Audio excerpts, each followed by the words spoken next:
Place à l'économie. Bonjour Nicolas Bouzou. Bonjour Dimitri, bonjour à tous. Alors en ces temps de promesses de réindustrialisation, des actes, malheureusement c'est pas en France. Tesla va agrandir sa Gigafactory de Berlin. L'usine pourra produire 1 million de voitures par an. C'est beaucoup pour une usine automobile? Non mais c'est gigantesque. Tesla va devenir un constructeur gigantesque. L'usine actuelle de Berlin peut produire 500 000 véhicules. C'est déjà beaucoup. Alors elle n'y est pas. Elle produit aujourd'hui à un rythme de l'ordre de 250 000. Mais il n'y a pas d'équivalent en France et il y en aura encore moins avec cet agrandissement. Pour vous donner un ordre de comparaison, la première usine automobile française, c'est Toyota, près de Valenciennes. Elle produit sur un rythme de l'ordre de 255 000 véhicules par an. Tesla va très rapidement la dépasser. Ça veut dire quand même que le constructeur américain a de grandes ambitions en Europe.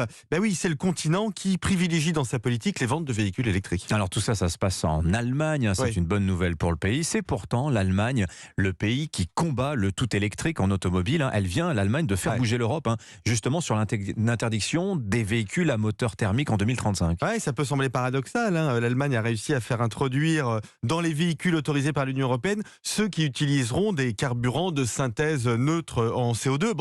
Sur le fond, c'est bien, parce que le but des politiques publiques, des politiques environnementales, c'est de limiter le CO2. C'est pas forcément d'arbitrer entre telle ou telle technologie. Mais pour l'Allemagne en particulier, c'est un coup gagnant parce que ça veut dire que notre voisin va accueillir Tesla, qui fait des voitures électriques, mais qu'elle pourra garder Porsche. Je prends l'exemple de Porsche, parce que c'est une entreprise qui a énormément investi dans ces carburants de synthèse qui sont faits à partir d'hydrogène ou de CO2 recyclé. Ferrari également a beaucoup misé dessus. Exactement, les carburants de Porsche d'ailleurs seront produits au Chili.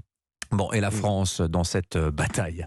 Écoutez, la réindustrialisation, c'est encore un peu théorique chez nous. Alors, il y a des signaux, l'emploi industriel est stabilisé. Il y a beaucoup de projets, des projets français comme étrangers. Mais si je regarde la production automobile, Dimitri, elle est encore inférieure à son niveau de 2015. Cette question de l'industrie, elle est fondamentale parce que c'est ça qui dicte notre commerce extérieur. Sans production, on n'a rien à exporter. Et cette question de la production, elle est centrale pour notre prospérité future. Pour l'instant, le compte n'y est pas et l'automobile en constitue un exemple frappant. Signature Europe 1, Nicolas Bouzou. À demain. À demain.